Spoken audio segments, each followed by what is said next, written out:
Assalamu alaikum. Welcome back to Hilaal Live. Thanks for watching us on channel 347, also on DSTV, and also on our live stream, www.hilal.tv. Also, often we feature wonderful organizations that are just going beyond to do amazing work in and around our beautiful city and country as well. One such organization is Earth Child Project, and to chat a bit more to us about the great work they do is Operations Manager at Earth Child Project, Sister Saida Phila Sopazi.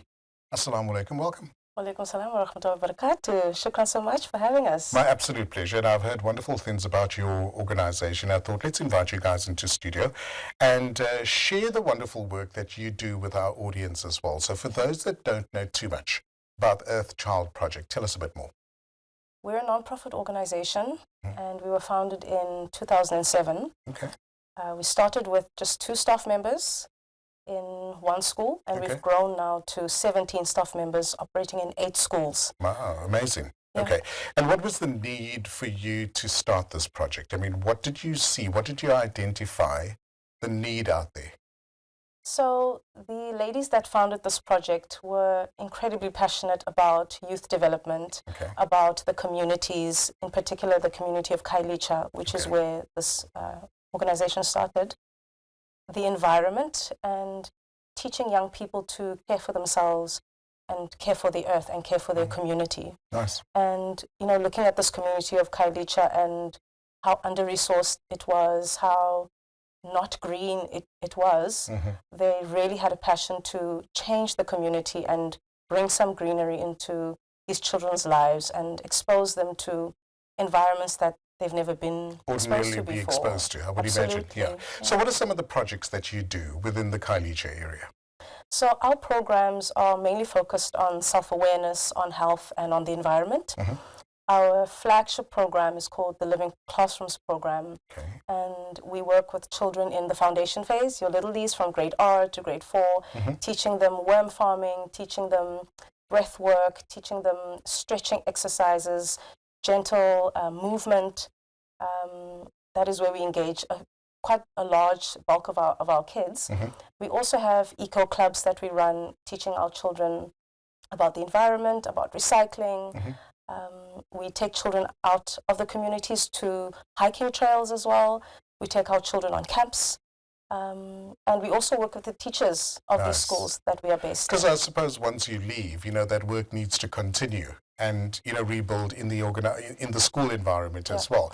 Have you seen a difference from the first time you go into a school or work with that child until maybe a couple of weeks later? Incredible difference, incredible difference. I mean, the first thing that immediately jumps to mind is some of our staff members were participants.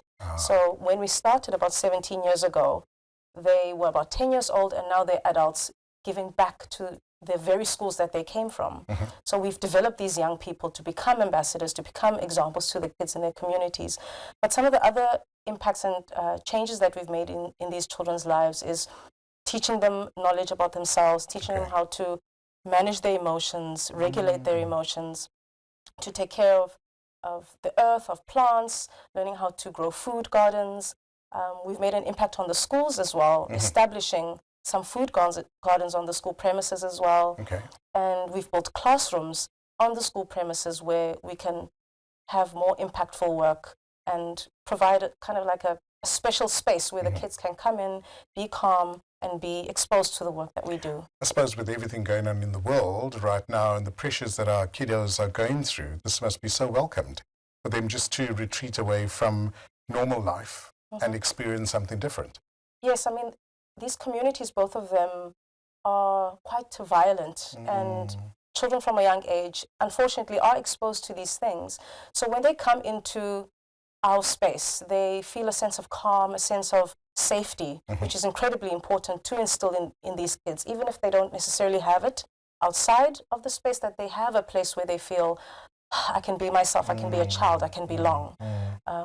So it is quite a special space and important. Yes. Well done. I think congratulations to all around who's contributed to this, because it's definitely more of this that we need in our scholastic environment, in our communities as well. And there was a very special primary school recently that you guys celebrated an achievement. Tell us about that. Yes.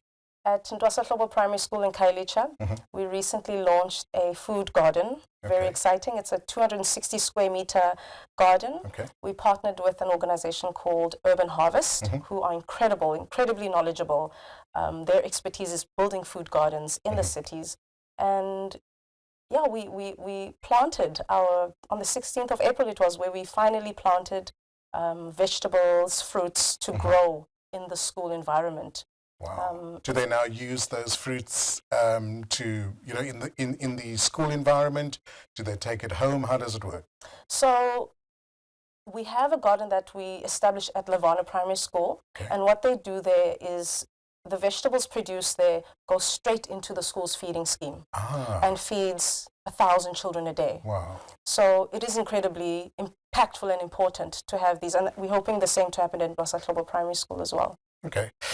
You also work in the Lavender Hill area, where we know there are quite a few challenges in that area as well. What type of difference are you making in that area? So our programs at both of these areas are exactly the same. We're also working with the children in these schools. We've got 4 schools where we are based there. We've also built classrooms there. And as I said, this garden that we've built at Lavana Primary School has been incredible over the last few years. Since it was launched. At this particular garden, not only is vegetables being planted there, but the children can also sit in the space. I mean, it's an outdoor space. It's got 20 garden beds. It's got a beautiful pergola that they can go and sit. So when they're learning about the environment, or they're learning about plants, they actually sit in the environment. That the theory that they've been learning about, they can actually experience it practically. Gotcha. So they participate in the planting. Also, our teachers are able to sit in that space. Nice. So during lunch breaks, they go through a lot as well. They absolutely. I mean, at this point, I want you to build a garden outside our office as well. So I'm listening to this, and it sounds absolutely amazing. How do the community, the kids, the teachers, how do they benefit from all the wonderful work you do? In your opinion, what are some of the results and that you've seen? So at the end of last year, we did a survey with our teachers. We have about 100 teachers that are part of the Living Classrooms program, asking them what is the difference that they see in the children that participate in these programs. And they reported about a 70 to 80% positive result that they see in these children. Nice. After we've been in there, their children are much more calmer. Their children know how to regulate their own emotions. I mean, with a whole lot of shooting that's happening, especially in Lavender Hill, it's incredibly important that children know what to do when they feel scared. Breath work, calmness, looking at their peers. So, yeah, those are some of the impacts that we've made with in those communities. Right. What's in store for Earth Child Project? Are you willing to expand? I mean, people watching this interview, I'm sure would like to know more, would like to get involved. How do people get hold of you, and how can they assist and benefit at the same time? So we have a website, earthchildproject.org, that people can visit. And there's many ways that people can get involved. Either they can volunteer with us, if they have skills that they'd like to lend. They could also become monthly donors. Nice. We're always looking for more funding to grow and have greater impact. There's a button on our page that says donate. If you could just click on that, they could, when they click on that, they can either become once-off donors or monthly donors. Gotcha. I mean, it's up to them. Nice. An organization like this obviously needs the funds to contribute, to make an impact in our communities as well. So people watching this interview can definitely contribute. And do you have certain brands, partners that are with you at the moment? I know you mentioned the one that came on board. Are there other partners that you have? Yes. One of our long-standing partners is True Earths. Okay. I don't know if you've heard of Earth Child brand. People might know about that. They've been our supporters for many years. Although True Earths and Earth Child Project are separate, they've assisted in us building and launching a classroom in the Lavender Hill community. Another brand ambassador that we actually have is a lady by the name of Leslie Ann Brand. She's an actress, and she's based in Hollywood, but she's from the local community here, actually in Athlone. Wait, she acted in one of those series, right? Yeah, a I think television so. series. I Yes, think yes, I know exactly who it is. yeah. Wonderful. I think that's always, ambassadors carry your brand, but at the same time, they give back to the community that they come from as well. How do people get hold of you? Your website? Are you on other good social media platforms? Yes, we're quite prolific on social media. They can find us on Instagram. They can find us on LinkedIn. They can find us on Facebook.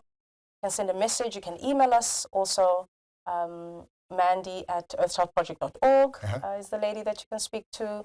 There are many ways of getting involved, and if you just want to find out about what we do, you're more than welcome to reach out to us. Brilliant. Saida, it's been an absolute pleasure chatting to you. Thank you for all the wonderful work that you do in our communities. We definitely need more organizations like yourself, more people like yourselves, to just transform our community and take their minds away from some of the challenges that they're currently going through. All the very best, and we look forward to chatting to you soon, inshallah. Thank you so much. Afwan. There we go, Earth Child's projects. Go and check them out on all the good social media platforms and see how you can assist and be part of this wonderful organization. After the break, we continue with Hilaal Live.